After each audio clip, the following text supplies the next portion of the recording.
Tenemos el gusto esta tarde de estar con Sebastián Benítez Lagui, que está haciendo ahora un secondment dentro del marco del proyecto INCASI en la Universidad Complutense de Madrid. Es un placer tenerle aquí. Y bueno, me toca hacer una brevísima presentación.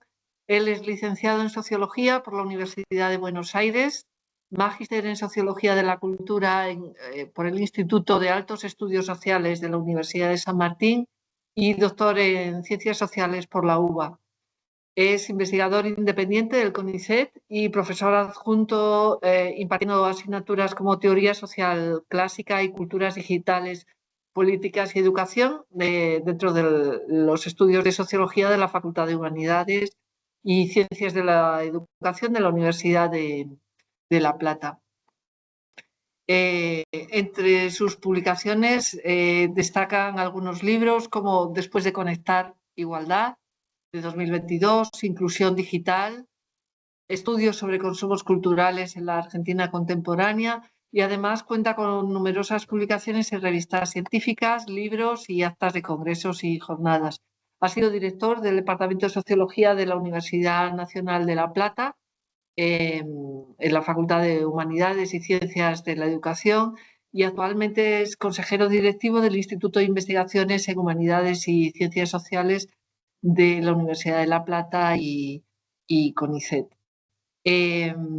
Nos espera una presentación muy interesante bajo el título La apropiación de la inteligencia artificial por estudiantes universitarios, experiencias y tensiones subjetivas en contextos educativos desiguales en Argentina.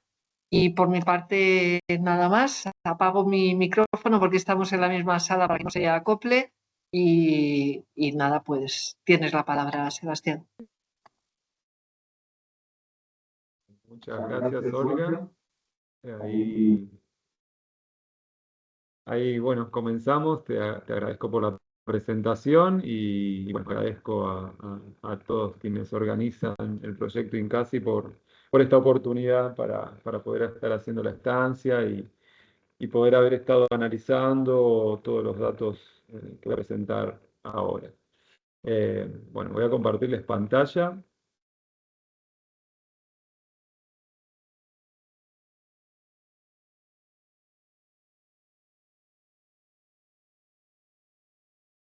Y ahí sí se está viendo, ¿sí, no? Sí. Bueno, como bien decías, Olga, la presentación para este INCASI Living Lab se llama La apropiación de la inteligencia artificial por estudiantes universitarios.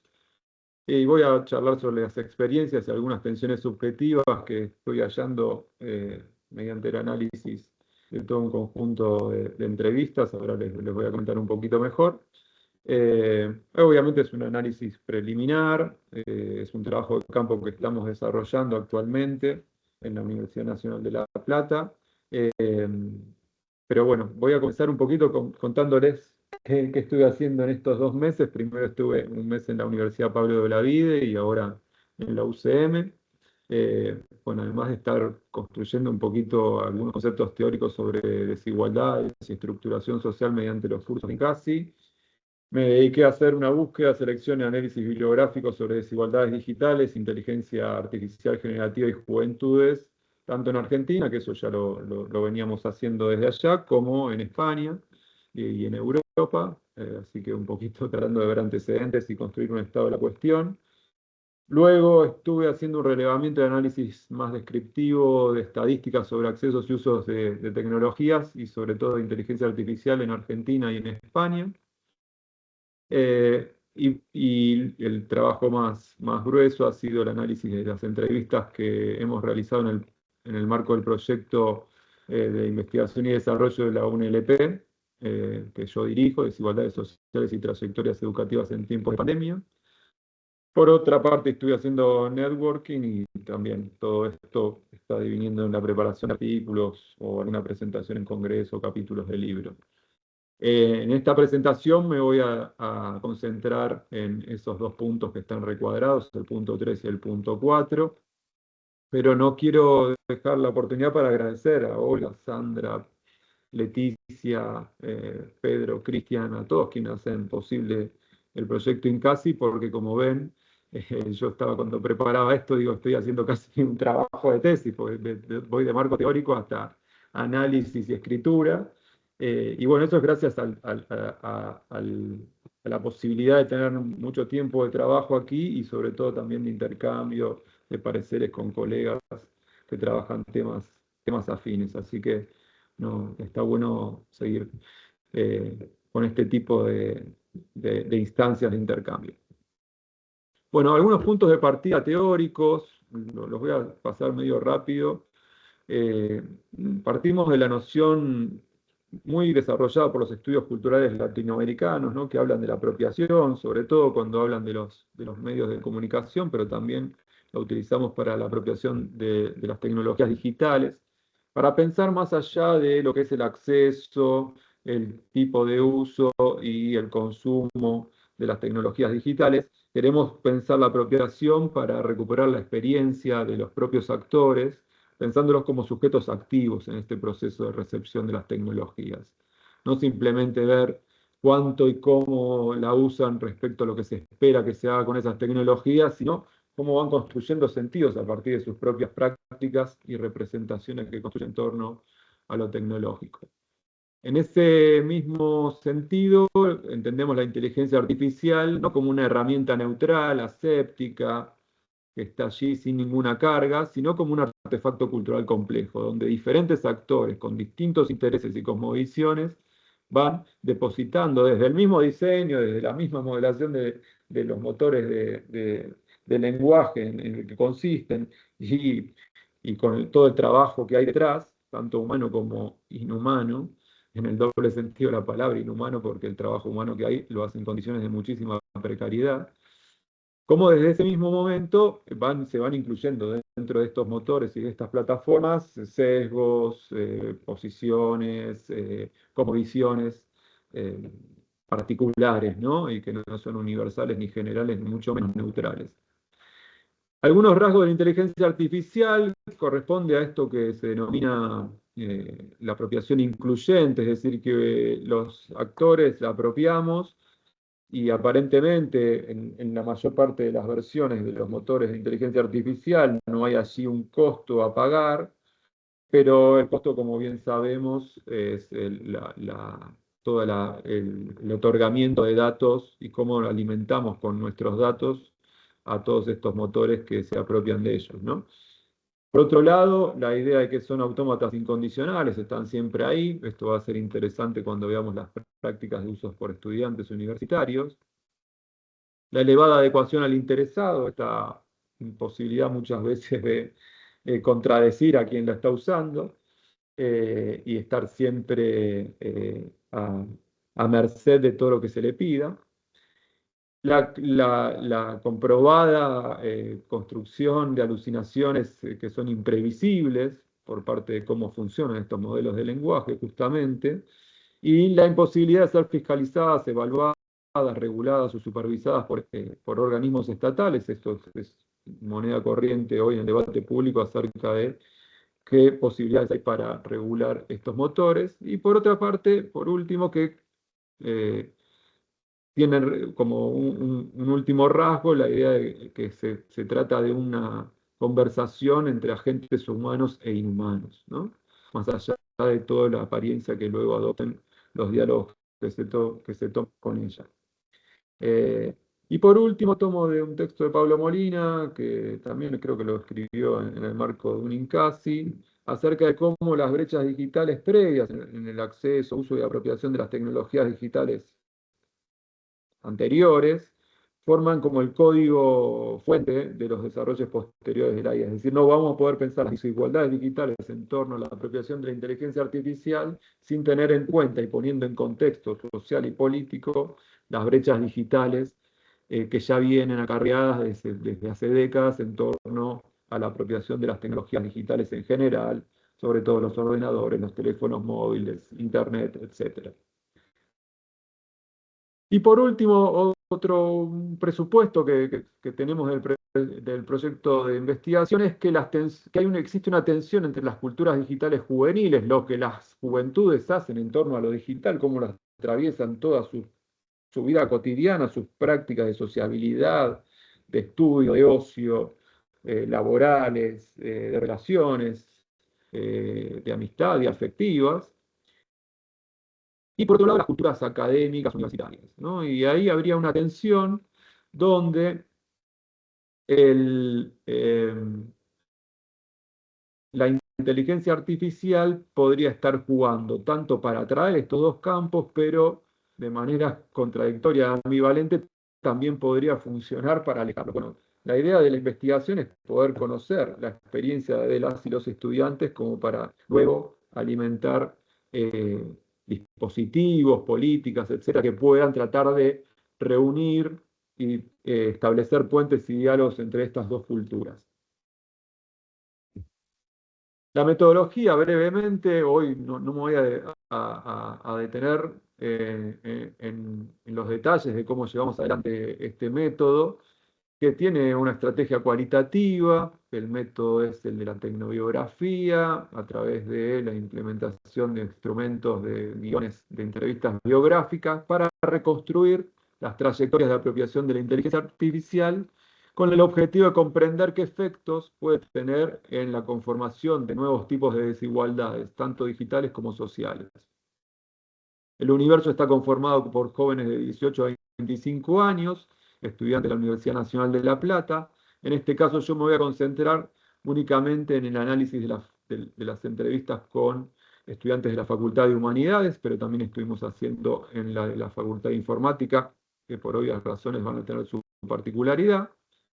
Se trata de un muestreo intencional donde tratamos de captar diferentes perfiles sociales, socioeconómicos, de género, de ocupación o no laboral, antecedentes familiares con las tecnologías digitales, escuela de origen, si es de gestión pública o de gestión privada, y el grado de avance en la carrera, con la hipótesis de que no sería lo mismo las experiencias de uso de la inteligencia artificial entre ingresantes que entre estudiantes avanzados de los últimos años que ya vienen estudiando previo a que surgiera o se masificara la inteligencia artificial en los últimos años, y también que han tenido la experiencia de estudiar en la universidad durante el marco de la pandemia. La tecnografía lo que nos va a permitir es ver el derrotero, para no pensar solo en las prácticas de uso de las tecnologías de manera aislada, sino cómo la apropiación va teniendo un devenir a lo largo de la trayectoria biográfica, del ciclo vital de las y los jóvenes, pensando cómo socializan con las tecnologías digitales en la infancia y en la primera adolescencia, para ver luego qué estrategias propias adoptan de diferenciación en sus usos de las tecnologías y de la inteligencia artificial en la juventud mediante sus estudios universitarios, y por último, de qué manera subjetiva piensan y perciben cómo será el futuro el laboral, educativo de ellos y el rol que ocuparían la inteligencia artificial dentro de ellos. A este análisis diacrónico le sumamos un análisis sincrónico con el presupuesto que no podemos entender los usos particulares de la inteligencia si no lo inscribimos dentro de un conjunto más amplio de prácticas y representaciones de apropiación de las tecnologías digitales en general, y si no inscribimos esa apropiación en un conjunto aún más amplio, que es el de la vida cotidiana, donde las diferentes actividades y ámbitos y esferas de esa vida van a darle el marco en el cual se van a construir los sentidos que se otorguen a estas tecnologías en general y a la inteligencia artificial en particular. Bueno, comienzo con los resultados de este análisis que estuve haciendo, tanto descriptivo de las estadísticas como más en profundidad de las entrevistas biográficas. Divido los resultados en tres momentos, si se quiere: cómo se socializa entre las juventudes estudiantiles la inteligencia artificial, en qué marcos y antecedentes se desarrolla esa socialización; luego qué tipos de apropiaciones diferenciales estamos encontrando según la experiencia de las personas entrevistadas; y por último, algunas tensiones o rastros subjetivos y efectos subjetivos de el uso y la apropiación de la inteligencia artificial. En cada uno de estos tres momentos voy a tratar de pensar o tirar algunos, aunque sea disparadores, interrogantes y posibles hipótesis, para pensar cómo se están configurando las desigualdades en torno al uso y apropiación de la inteligencia artificial. Rápidamente, acá están los datos de acceso a tecnologías en Argentina. Es el INDEC, nuestro organismo estadístico, solo pregunta por ahora por tecnologías de información y comunicación. Verán que es alto el acceso a Internet, cae el acceso a la computadora o es menor y sobre todo a medida que descendemos en nivel socioeconómico, la presencia de la computadora en el hogar va a caer hasta casi un 30%. Es muy alto la población que utiliza teléfono móvil, baja la utilización de computadora eh, y es alto la utilización de Internet. No hay estadísticas muy fiables sobre los usos de inteligencia artificial. Creo que lo mejor que yo pude encontrar es una encuesta nacional hecha por el CPE de la Universidad Torcuato Di Itela con la Fundación Fundar sobre adopción de IA en la Argentina. Y acá se destaca que el 45% de las personas encuestadas utiliza inteligencia artificial y un 21,8% está pensando en incorporarla. Esa tasa de uso sube a 64% si nos ubicamos en la franja etaria entre 13 y 29 años, dentro de la cual caían nuestros entrevistados. Y se señala que persisten estas brechas de adopción por edad, nivel socioeconómico, educativo e ingresos, como sucede con las tecnologías digitales en general, y se señala que la brecha de género es acotada, pero yo ahí haría un señalamiento. La brecha de género es acotada, pero a favor de las mujeres, en este caso. Por ejemplo, en el caso de las computadoras es a favor de los varones. Tener en cuenta que hay una diferencia de 48 a 44%, pero con mayor uso por parte de las mujeres.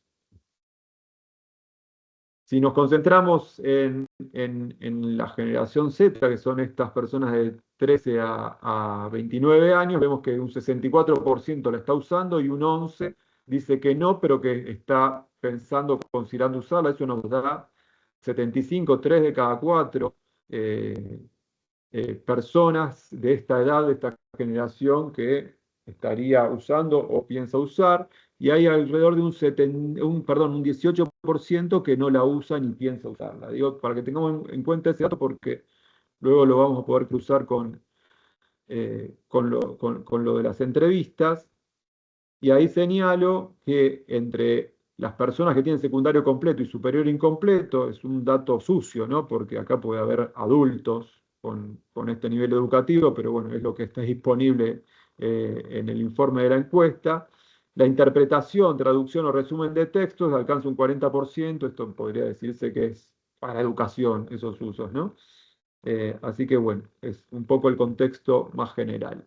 Ahora, vamos al análisis de las entrevistas. ¿Cómo se difundió la inteligencia artificial entre los estudiantes? Bueno, hay un punto de inflexión que es la pandemia, ¿no? La aceleración de los procesos de digitalización de los formatos y soportes de los textos y de los materiales educativos y de lectura, que ya venía de antes, pero que vertiginosamente también crecen exponencialmente durante la pandemia. La aparición de nuevas plataformas, una de ellas esta, la que estamos utilizando, Teams, eh, y un proceso que también venía de antes, de transformación de las prácticas de estudio, pero que tiene un matiz muy importante, una marca muy importante por la pandemia. Y por último, por ejemplo, con el uso de YouTube, que va a aparecer como una plataforma que es señalada por nuestras entrevistadas y entrevistados como uno de los elementos o plataformas de estudio, que hace 10 años nadie creo que hubiese dicho que era una plataforma de estudio, hoy en día sí. Y por último, otro rasgo de la salida de la pandemia es la percepción de la falta de tiempo o la imposibilidad de organizar bien los tiempos. Y creo que este antecedente nos puede dar una pista para entender los sentidos que va a cobrar la inteligencia artificial en los usos estudiantiles. Por otro lado, será, al igual que como se dio hace 20, 25 años o 30 años con el uso de Internet, un efecto contagio, ¿no? Hay un descubrimiento por parte de unos early adopters que empiezan a socializar, a conversar con sus compañeras, con sus compañeros, e incidiendo, motorizando la adopción de la inteligencia artificial por parte de ellos. Otro rasgo de la socialización es que se vive como una necesidad de ayuda por parte de quienes ingresan a la universidad. Son muchos los que señalan un salto epistemológico, metodológico de estudio entre la escuela secundaria y el ingreso a la universidad. Y ahí perciben, encuentran en los motores de inteligencia artificial una asistencia. Y por último, algo de más amplio alcance, la representación y la vivencia de un mandato o imperativo de actualización constante que aparece como una gran recurrencia en todas las entrevistas, ¿no? La idea de que llegó para quedarse, de que la inteligencia artificial nos guste o no ya está acá, que tarde o temprano va a haber que adoptarlo, ¿sí? Y es un mandato imperativo que va más allá del control o de la voluntad de los propios individuos que a veces lo reconocen y otras veces no. Acá hay una cita de una entrevista que nos va a ilustrar un poco esto. Primero se negaba, esta estudiante de 23 años, decía que los va a sacar el trabajo, pero un amigo con el cual discute y tiene una conversación, es decir, que es un tema de debate, de conversación entre los propios estudiantes, le dice, esto está, la gente lo usa. Ella decía, ¿cómo lo voy a estudiar? Sentía que le estaba fallando a la academia, que hacía trampa. Señala que en comparación con otros compañeros y compañeras, ella es la última que empieza estas cuestiones, pero esta persona, este amigo, lo tenía muy dominado, que sabe cuándo lo que tira la inteligencia está bien, cuándo está mal, etcétera, termina convenciéndola para que la use, ¿no? Es la forma en que circula y se reproduce este mandato y este imperativo. Paso ahora al segundo punto, que serían los tipos diferenciales de apropiación. Es una tipología preliminar, como primera aclaración. Por otro lado, si bien hallamos que algunos tipos de apropiación están relacionados, no necesariamente uno deriva de otro. No hay una escalerita ascendente que uno empieza por explorar y después va a pasar a un uso más complementario de asistencia y luego se va a volver experto. No, no necesariamente así. Hay personas que exploran y lo dejan y pasan a ser no usuarios, por ejemplo. Y por último, una aclaración, dentro de nuestra muestra no hemos registrado un tipo de apropiación de confianza ciega y acrítica y totalmente irreflexiva respecto a la inteligencia artificial. Se la usa muchas veces con mucha agilidad, pero en ningún caso es, bueno, esto no me importa, lo uso sin importarme, ¿no? Lo uso sin ningún costo, sin ninguna contradicción. Yo diría que una recurrencia fuerte en las experiencias es que el uso aparece contradictorio. Ya vamos a tratar de ver contradictorio por qué. Bueno, acá les presento una tipología, de vuelta es preliminar.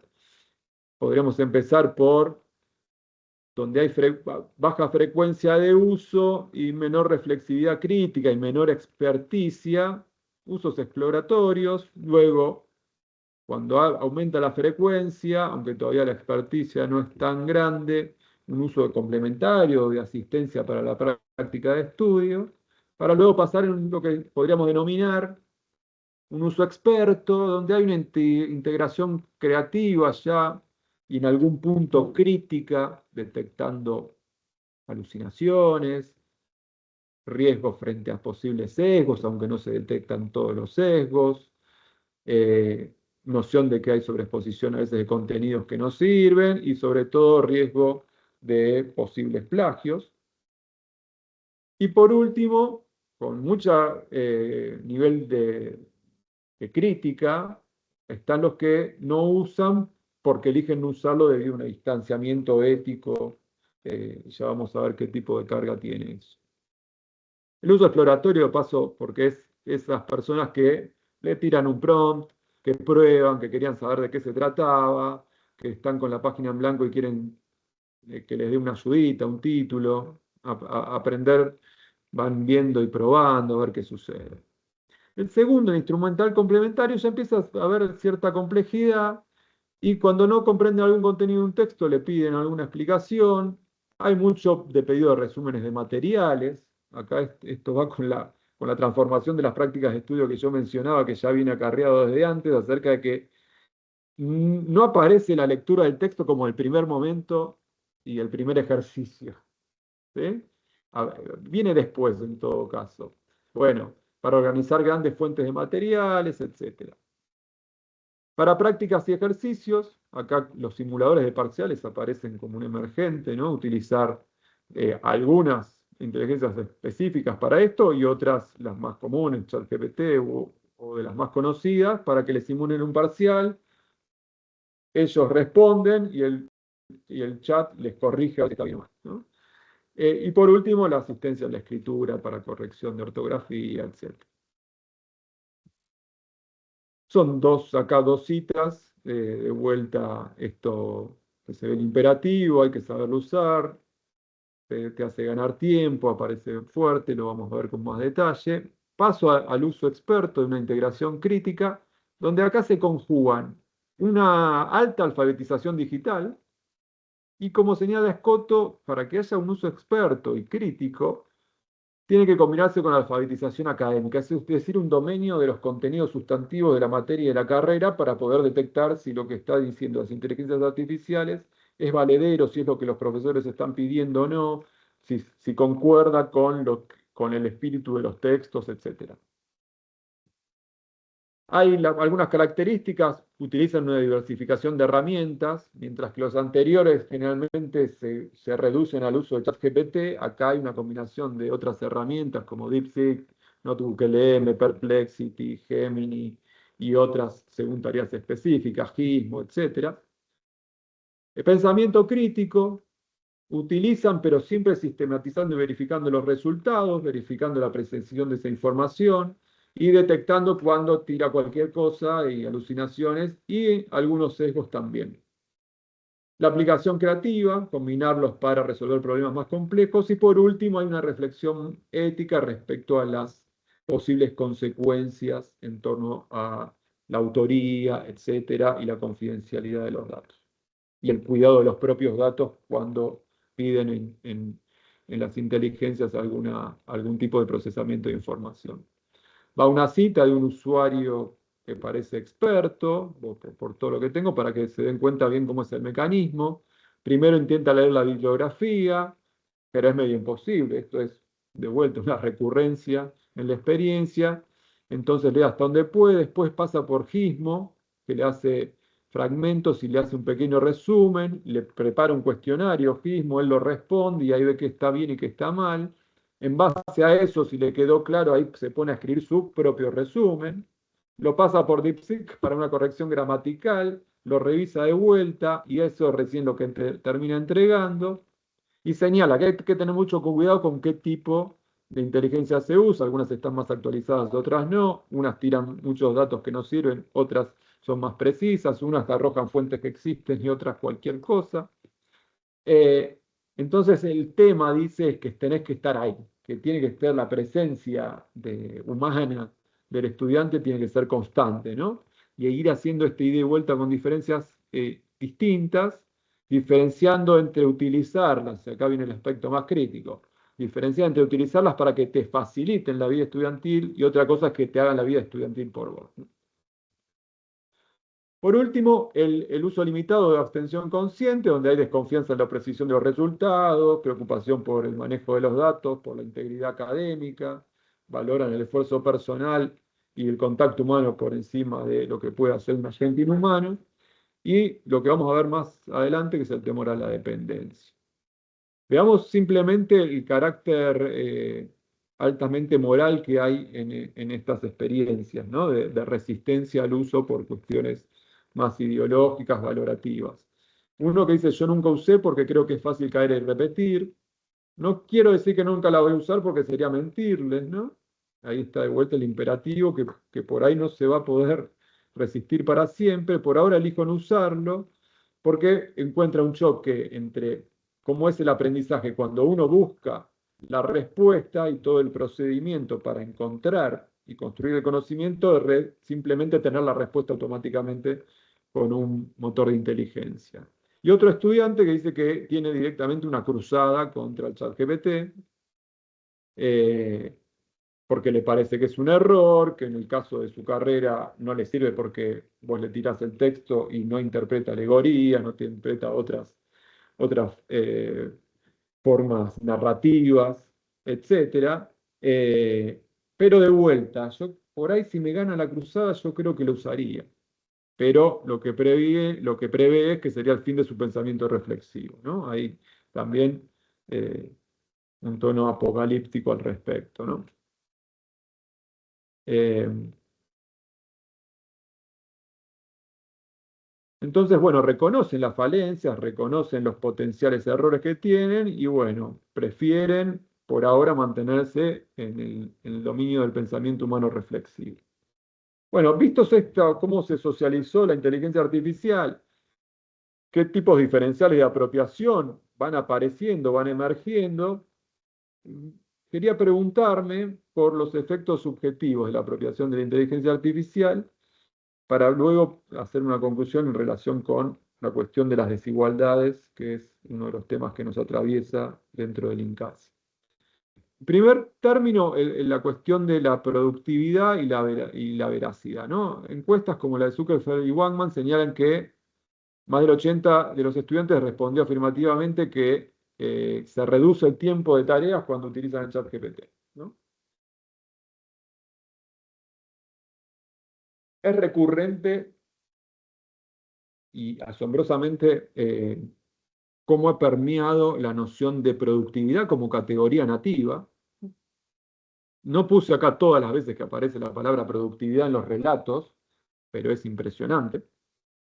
La idea de la proactividad y la productividad o agilidad, cualquiera de todas sus formas, aparecen la idea de ahorrar tiempo y producir más en menos tiempo, ¿no? Y esto nos llama la atención y tenemos que estar bien alerta como cientistas sociales, como sociólogos, respecto a la naturalización que está apareciendo algo de una alta carga valorativa, histórica, social, ideológica, aparece con gran naturalidad en todos, y te diría así, la mayoría de las personas entrevistadas que son jóvenes, ¿sí?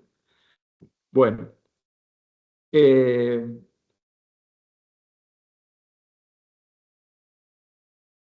creo que aporta al tema de la agilidad, no es mucho mejor, es mucho mejor, perdón, si lo tenés en un minuto en tu computadora, ¿no? Y está como aparecía con Internet hace muchos años, la comparación entre ir a la biblioteca, buscar los libros, leerlos, todo lo que eso lleva, ¿sí?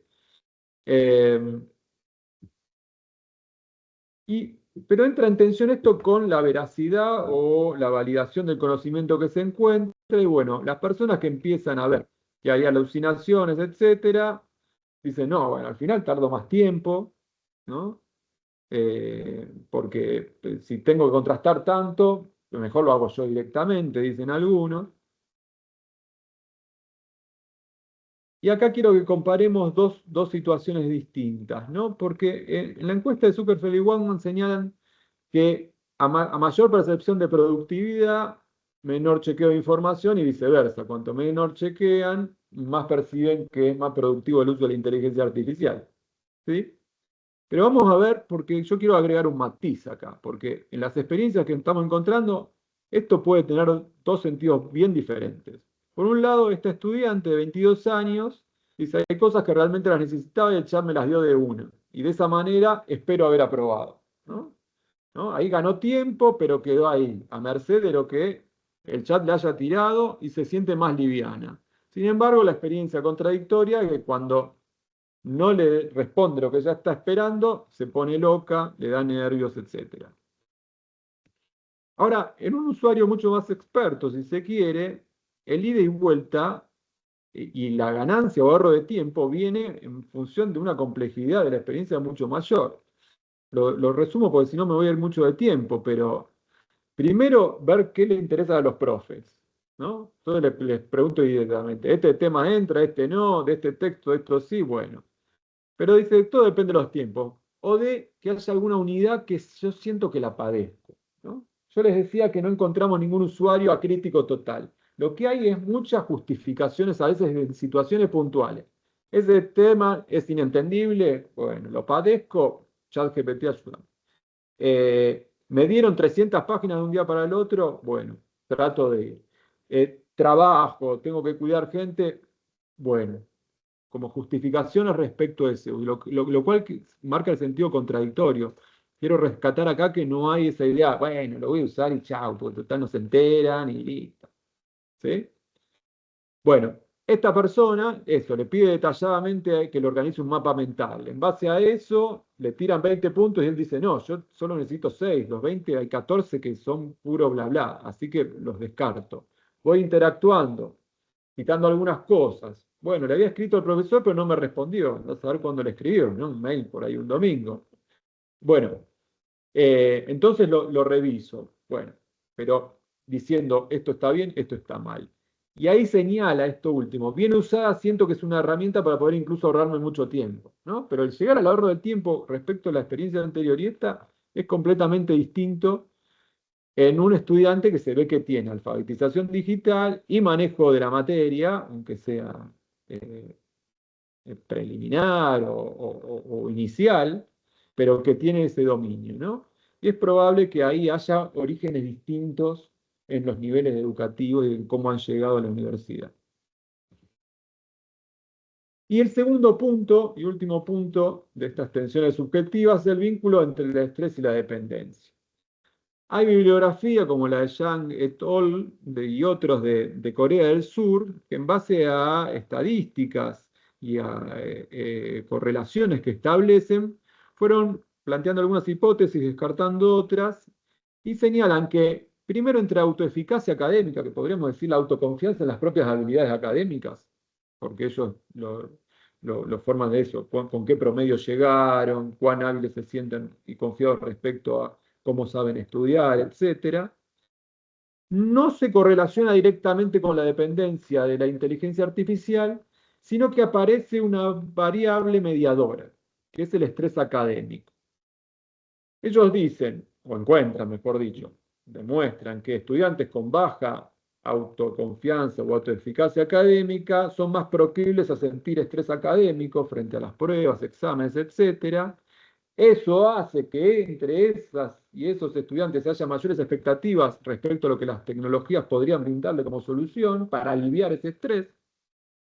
Y esto deviene en mayores niveles de dependencia respecto a la inteligencia artificial. Bueno, hay ahí un puente, o un encadenamiento, mejor dicho, eh, desde cómo llegan con la autoconfianza académica a niveles de dependencia. Bueno, yo traté de tratar de comprender el mecanismo mediante el análisis cualitativo. Primer punto, la adicción y la dependencia respecto a la guía no puede entenderse sin la percepción recurrente que hay entre, no me animo a decir universal, entre todas las personas entrevistadas, pero respecto a una fuerte adicción o sentido de dependencia respecto al teléfono móvil y a ciertas redes sociales. ¿Sí? Que están vinculadas con las prácticas de estudio, porque todos señalan, llego de la facultad por ahí y quiero desconectar, quiero descansar, me pongo a scrollear reels, etc. ¿Sí? Eh, hasta que siento que perdí un montón de tiempo y dejé las actividades de estudio para la noche, cuando yo estoy más cansado todavía, y etc. ¿No? Entonces ese carácter adictivo aparece reconocido y es consciente por parte de las y los jóvenes estudiantes. Bueno, eso lo tenemos que tener en cuenta, porque no podemos pensar la dependencia de la IA independientemente de eso. Bueno, acá hay señales donde dicen el chat, yo creo que es bastante adictivo, y un relato que me parece que resume, sintetiza esto, es, bueno, ¿qué pasa si un día se cae ChatGPT? Bueno, si ahora nos quitan el ChatGPT sería un suplicio, dice, ¿no? Depender tanto del chat para poder seguir la carrera es necesario porque no dispones del tiempo que requieres para llegar a todo, pero me causa mucha contradicción. ¿Sí? Bueno, ¿y con qué sensación, le preguntábamos a nuestra estudiante, con qué sensación encontrás eso que estás con el que necesitas del chat, pero el chat a veces te responde, a veces sí, a veces no, con el estrés? Dice, yo creo que estrés. La situación de estar preparándome para algo académico me dio un estrés, al menos para mí, un examen, ¿no? Entonces me da mucha bronca cuando en medio de ese estrés encima le empieza a decir cualquier cosa. Dice, ¿para qué me decís que sabés si no sabés? ¿No? Le dice al chat, ¿no? De vuelta la interacción con un agente inhumano como si fuese humano. De hecho, digamos, podemos sentirnos muy representados. Esto no es exclusivo de las y los estudiantes. Bien. Y otra cuestión para llegar al vínculo con la dependencia respecto a la productividad que aparece de vuelta al vínculo acá, es, bueno, la pereza como una representación de que la pereza puede estar asociada al uso de la IA y eso contradecir la cuestión de la productividad, con lo cual ahí hay una vuelta fallida, ¿no? Porque supuestamente para ser más productivo la IA, pero en verdad lo usás cuando no estás pudiendo ser productivo. Bueno, hay algo ahí que, que está trunco, me parece, o que es contradictorio en principio.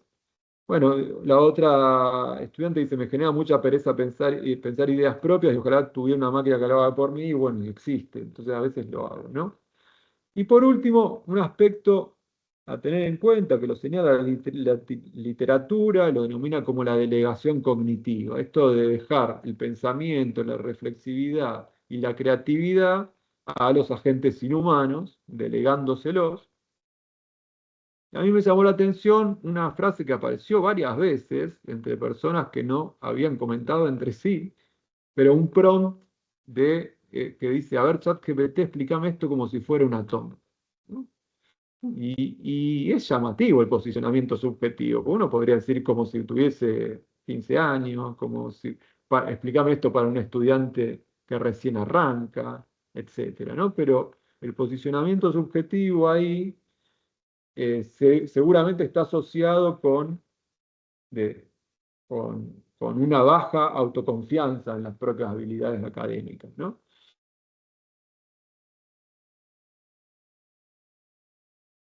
Y aparece otra cuestión u otro efecto eh, deducido o asociado de esta cuestión de la delegación cognitiva, el percibir que quienes utilizan el chat con estas características, con la inteligencia artificial con estas características, van a ser más incompetentes, ¿no?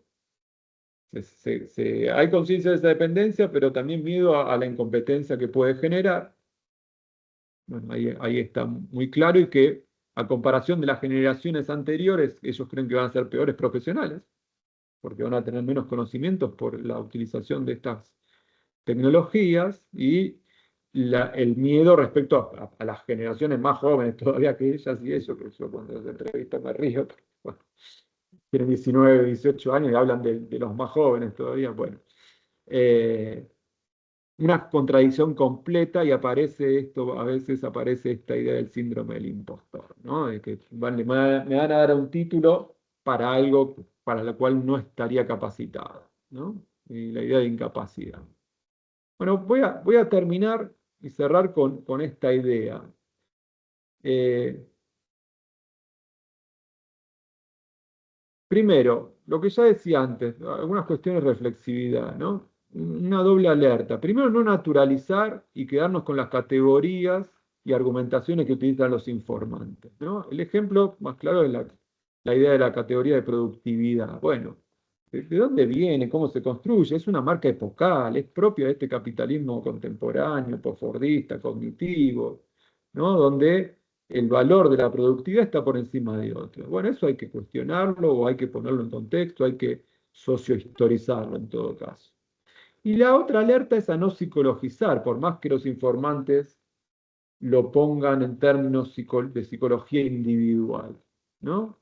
La idea de estrés, la idea de síndrome, la de dependencia, yo más bien procuraría, y esto es el desafío que tenemos, es poder detectar las corrientes sociológicas del estrés, las corrientes sociológicas de la dependencia, ¿sí? Porque es una marca de época, no es simplemente una cuestión individual. Bueno, tratar de ver esas corrientes sociológicas que obviamente después detonan en procesos individuales particulares, obviamente, pero ya sabemos desde nuestro querido y viejo Durkheim, que estas corrientes sociológicas funcionan y operan por detrás, ¿no? Entonces, ver de qué manera se concatena la productividad, la exigencia de una productividad, provocando un estrés que a la vez termina desembocando una dependencia de las tecnologías y de la inteligencia artificial, porque se busca el alivio de ese estrés y el cumplir rápidamente con metas de productividad en corto tiempo, pero a la vez se vivencia contradictoriamente como una delegación o una posibilidad de sentirse incompetente, ¿no? Que devendría luego de nuevo en menor autoconfianza. Entonces, creo que ahí para pensar las desigualdades podemos contextualizar y pensar, bueno, ¿cuál es el origen de esa baja autoeficacia o autoconfianza académica? Ver de qué manera llegan ahí, cómo el imperativo de productividad opera de manera diferencial según el origen social y educativo de cada uno de los estudiantes, cómo vivencian el estrés y, por lo tanto, generando mayor o menor dependencia respecto a las tecnologías y la inteligencia artificial, y vivenciando que están siendo más incompetentes o más competentes, porque los expertos justamente dicen, yo obtengo mejores resultados y me pongo más proactivo y mejor con la inteligencia cuando se usa bien y de manera compleja. Pensar cómo esta rueda termina, en realidad, reforzando las desigualdades ya existentes y provocando nuevas desigualdades. Creo que la distribución desigual, por llamarlo así de manera ampulosa, la distribución desigual de la dependencia de la IA va a terminar impactando en estas cadenas de origen, educación, destino que pueden tener las y los estudiantes en el futuro de manera desigual, justamente. Entonces ahí también para pensar comparativamente las diferentes trayectorias e historias, para pensar de qué manera estamos frente a un nuevo tipo de desigualdad en torno a una experiencia que, lejos de ser unívoca, plana, es muy compleja y diversa, como es la apropiación de la inteligencia artificial. Con esto yo cierro, la idea es escribir, obviamente, un artículo. Mi idea también sería en el futuro poder escribir algo colectivo entre Europa y Argentina o América Latina, así que si hay personas de aquí dentro de la gran familia de Incasi que quisieran colaborar, sería buenísimo. Si a alguien le interesa, obviamente me quedo en contacto, y si no, simplemente le pido al chat que lo escriba por mí y ya está. Bueno, muchas gracias.